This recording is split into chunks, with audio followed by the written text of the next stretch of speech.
Ambrose, an opening statement, please. And we do have time for you to come up.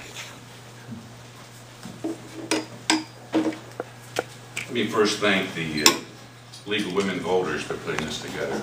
It's invaluable what you do, what you've always done. And I, for one, along with the other candidates I know, appreciate that. My name is Jim Ambrose. I live at 53 Lincoln Woods Court with my wife Mickey and our 4 sons, and we have 3 grandchildren as well.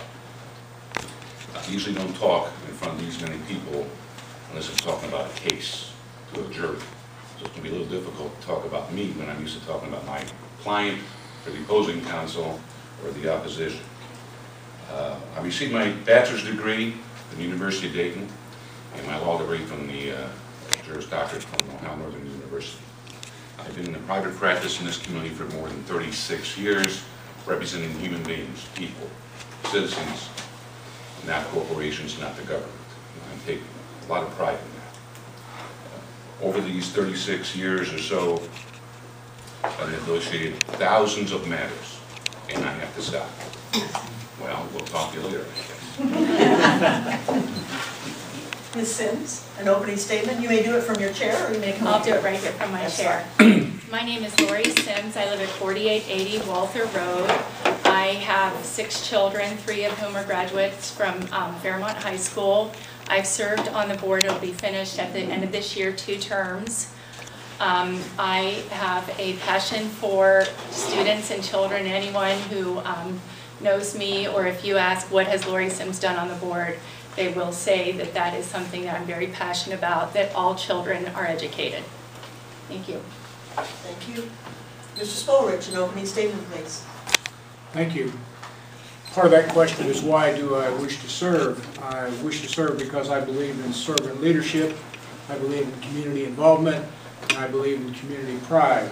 And I think the work that I have done in Kettering since my wife and I moved here in 1969 has demonstrated that by being a part of the Kettering Parks Foundation, by being the president of Holiday at Home, by being the president-elect for Norwood Optimist, and by serving on many levy committees for school and city.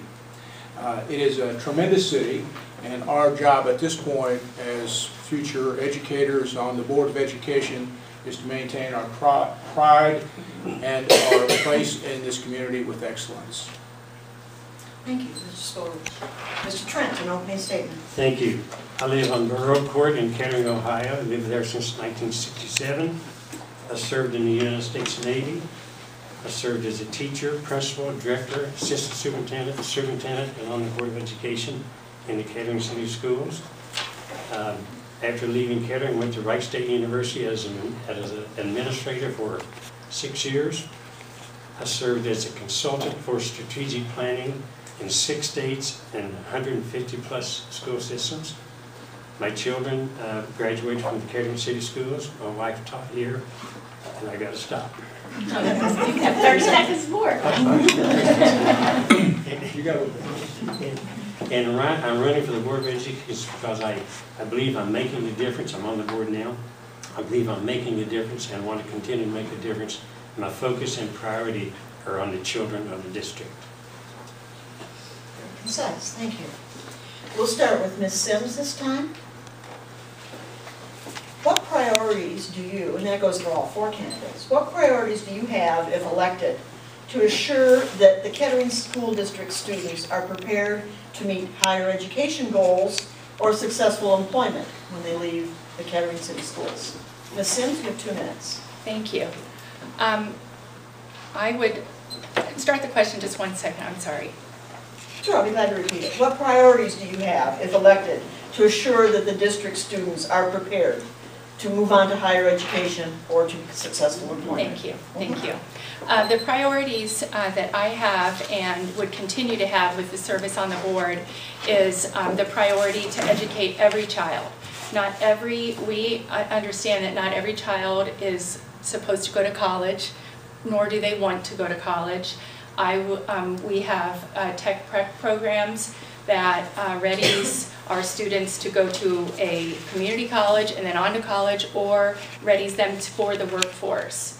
I would continue to have support for that program and also have our children participate if they care to do so in our International Baccalaureate program and also our AP classes to ready them for higher education.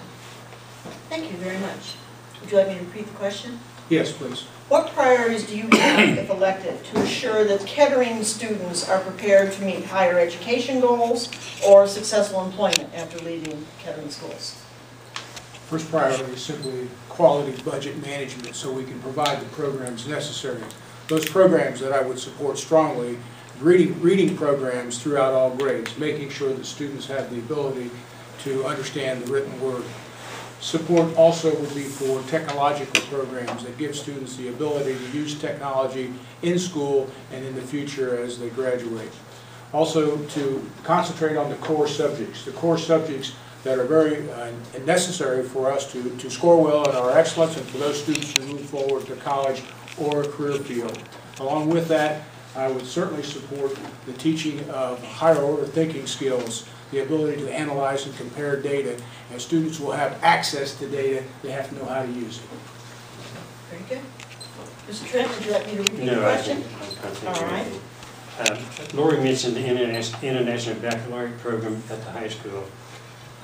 We need to develop and implement courses like that. The International Baccalaureate is recognized in the country as the premier college prep program.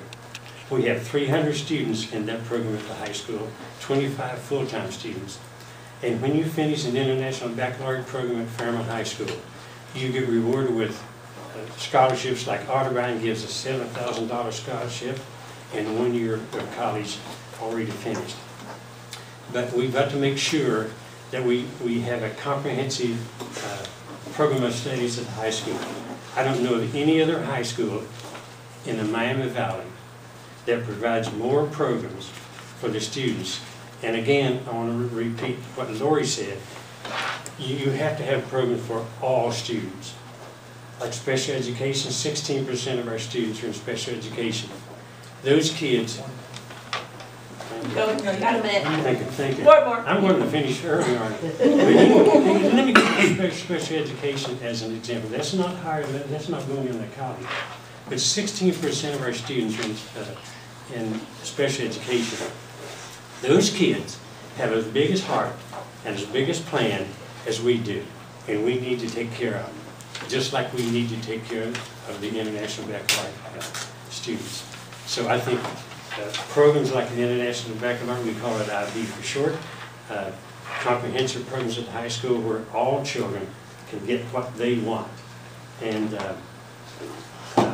it's fun to serve with children that of all backgrounds. We have, someone said, I said the other day we had a lot of diversity, and the person turned it into a race issue. I said, there's a lot more things in diversity than a race. There's rich, there's poor, there's the most intelligent, unfinished.